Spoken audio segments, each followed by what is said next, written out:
What's up, everybody, and welcome to the Theology and Worship podcast, where we exist to equip the worship leader for spirit and truth worship. Today, we're going to be talking about the gift of tongues. A good friend of mine told me recently that at his last church, he had an experience with a church leader who was encouraging him to press into the gift of tongues. And for him, he believed that the Bible taught that tongues was kind of this level up on your Christianity, and that you could not experience God fully until you had experienced the gift of tongues. And so that got my wheels turning, because I don't think that's what the Bible actually teaches. In fact, we're going to read a lot of Bible this morning, but I just want to open up with 1 Corinthians 12. And if you want a thorough study on the concept of tongues, I recommend just reading 1 Corinthians 12 through 14. It unpacks tongues beautifully, and I'm going to read a lot from those three chapters. But check this out in 1 Corinthians chapter 12, verse 4. Now there are varieties of gifts, but the same Spirit. And there are varieties of service, but the same Lord. And there are varieties of activities, but it is the same God who empowers them all and everyone. To each is given the manifestation of the Spirit for the common good. For to one is given through the Spirit the utterance of wisdom, and to another the utterance of knowledge according to the same Spirit, to another faith by the same Spirit, to another gifts of healing by the one Spirit, to another the working of miracles, to another prophecy, to another the ability to distinguish between spirits, to another various kinds of tongues, to another the interpretation of tongues. All these are empowered by one Spirit, and the same Spirit who apportions to each one individually as he wills. So there is no pressing into the gifts. It's actually according to the will of God. You have the gift that you have, and it's okay if you have that gift, and it's great, and the church needs it. And likewise, it's okay if you don't have that gift. Paul is going to say later that he desires that everybody would speak in tongues. That's great. He desires that. But again, it is the desire of the Holy Spirit that determines who speaks in tongues and who doesn't speak in tongues. As we're talking about this, I kind of want to break it up into three sections. Number one is, what is the purpose of tongues? Number two, what is the posture of the heart when speaking in tongues? Number three, what position should we be in when we're speaking in tongues? So purpose, posture, position. I do want to say, as a preface here, that Jesus prophesied in Mark chapter 16 that the church, those people coming after him, would speak in tongues, and that would be a sign. In fact, 1 Corinthians 14, verses 20 through 25, Paul's going to encourage us to be mature in our thinking and understand that the gift of tongues even precedes Jesus, that it was prophesied in the book of Isaiah, Isaiah 28, that we would be speaking in tongues and that would be a sign for the unbeliever. So right away, the purpose of tongues is to be a sign for the unbeliever. In fact, if you look up the Greek word glossa for tongue, definition one, of course, is a member of the body. That's that fleshly red thing in your mouth that you can't stop from moving and doing its thing. But number two, and I think this really shines some light on the meaning of the gift of tongues. Number two is the language of a people in distinction from other nations. So the gift of tongues is actually to distinguish God's people from the rest of people. And that it's actually a sign, or it's a post pointing towards Jesus and faith for the unbeliever. Paul makes it really clear in 1 Corinthians 14 that the best context for tongues, and again, I'm referring to verses 20 through 25 if you want to check me on it, the best context for tongues is actually outside of the gathering of the church. It's outside of the four walls of the church. He says that it's a sign for the unbeliever.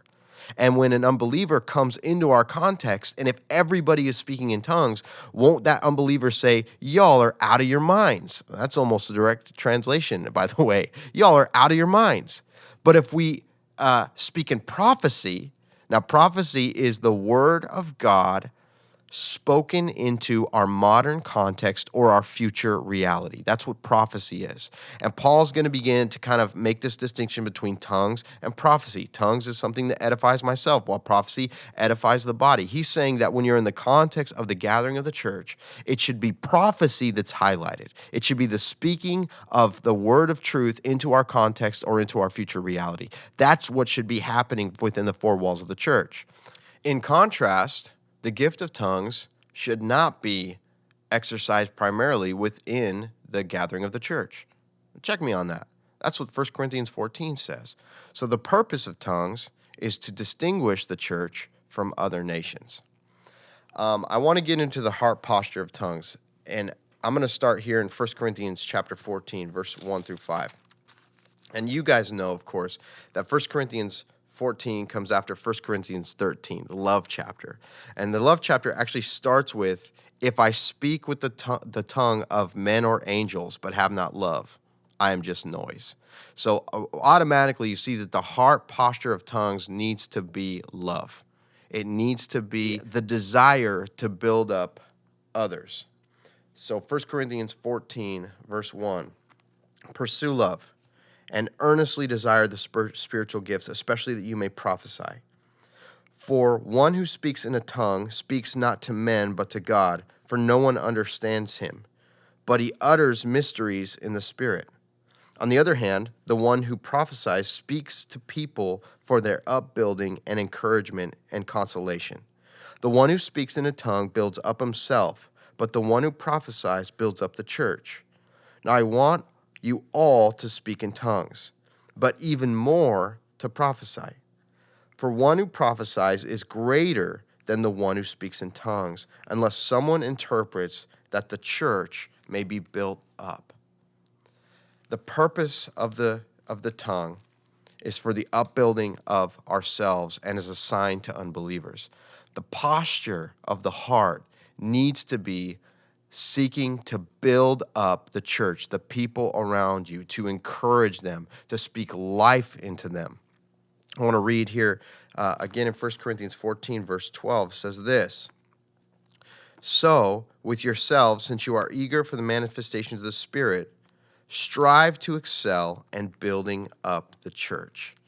So for Paul, he's saying, don't just go after this Christian level up of tongues, but don't be striving for the gift. I want that gift, I want that gift, I want that gift. That's my focus.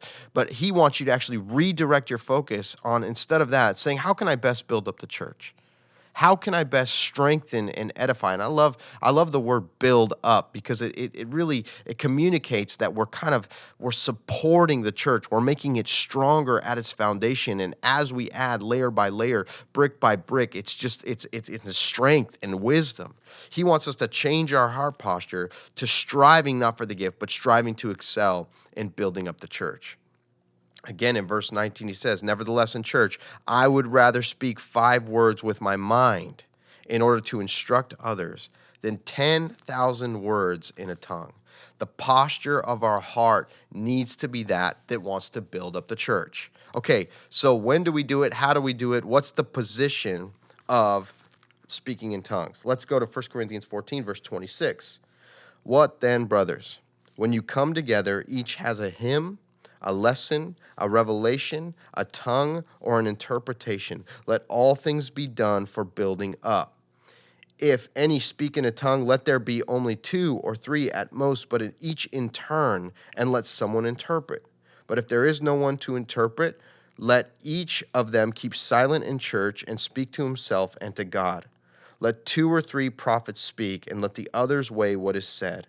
If a revelation is made to another sitting there, let the first be silent, for you can all prophesy one by one, so that all may learn and be encouraged, and the spirits of the prophets are subject to the prophets, for God is not a God of confusion, but of peace. So Paul is saying here that if you want tongues to be in the context of the gathering of the church, here's how you do it. Each person has a tongue. They go in order. They're not saying it over the top of each other. And then there may be someone to interpret. And how this works itself out is someone speaks in tongue. Let's check it out. Is there someone to interpret? There's not. Okay, so the other people who speak in tongues probably should back up and let the people with the gift of prophecy keep prophesying. And I think it's going to be messy. I think it's going to be a little bit out of order. But we should always be striving for order because God is not a God of confusion. He actually likes things to be ordered. Romans chapter 8, there's this beautiful passage that says, the Spirit of God groans within us prayers that we didn't even know we needed to pray. And so the tongue's heavenly language is a gift that connects us to God, and that's okay. It's okay for it to be part of our worship. And sometimes when I hear Jen Johnson or somebody speaking in tongues on a record, I just smile to myself because she's experiencing God in that moment. No one's going to interpret that. This isn't going to follow, the law of 1 Corinthians 14. But you know what? We're not under the law. And so for my worship culture, I don't restrict the gift of tongues. I think if somebody is clearly doing the gift of tongues to be seen and distinguished as an individual, then I want to share this with them. I want to say that the gift of tongues is actually supposed to bind us together. It's actually supposed to glue us together. It's the language of a people in distinction from other nations.